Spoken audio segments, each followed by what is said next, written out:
Okay, 125 times 64. Before I show you how this works mathematically, I'm going to show you how I'm able to do a calculation like this in my head um, within seconds. And with a problem like this, 125 times 64, I know that it's the same thing as 100 times 64.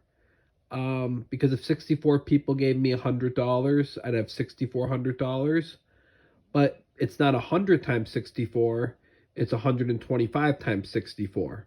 So I would need 25 more. I would need 25 times 64 as well. So knowing that 25 is one fourth of 100, then I would do one fourth of 6,400 to get 1,600. I'd add them all together and I get 1,800 or 8,000. 6,400 plus 1,600. Let me show you how it breaks down. In the second line here, 125 is 100 plus 25 times 64. Now this is the distributive property where, you multiplied the first number in parentheses times the second number, and then you would multiply the second number in parentheses times the other number. And that's how we have 100 times 64 plus 25 times 64. Now, the 100 times 64 was 6,400, and then we also have the 25 times 64. So now we know that 100 times 64 is 6,400.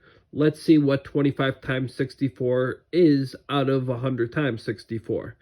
That was what I said in the beginning, that 25 out of 100 is 25%. This is just showing you the whole entire thing. And it's probably a little more confusing when I do it this way, but just once again showing you how it breaks down. And this is kind of like what they do in Common Core, but I'm just taking it to another level where I'm actually using percentages to make the math even, or for you to understand how numbers break down, but also using concepts of fractions and percentages. So 25 times 64 and the 100 times 64, the two 64s cancel. We're left with 25 over 100. That's 25%, and 25% is one fourth. So then really what we have to do is now multiply one fourth times the 6,400, which came from the 100 times 64. That's 1,600.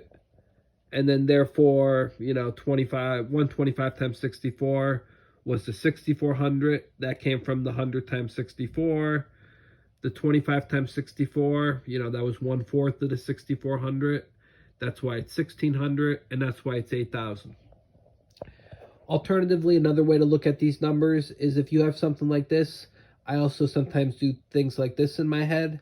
If I have 125 times 64, I can, double the first number and then take half of the second number.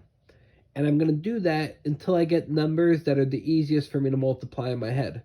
So if I double 125, I have 250. And if I take half of 64, I have 32. Continue the same way. Double 250 is 500. Half of 32 is 16. Double 500 is 1,000. Half of 16 is 8. So now it's pretty elementary. If we have 1,000 times 8, if 8 people gave you $1,000, you'd have $8,000. And I always like to use money when I'm doing things with like numbers, because it's easier to understand for whatever reason. Like if 8 people gave me $1,000, I have $8,000. I don't know why, but it just seems to work that way. My next video is going to be, I guess I'm going to do maybe the odds of a lottery, winning the lottery, or the odds of getting pocket aces in Texas Hold'em. After I do a few of these videos, I'm going to do a math presentation. That'll actually be a little bit longer. It'll probably run an hour and a half.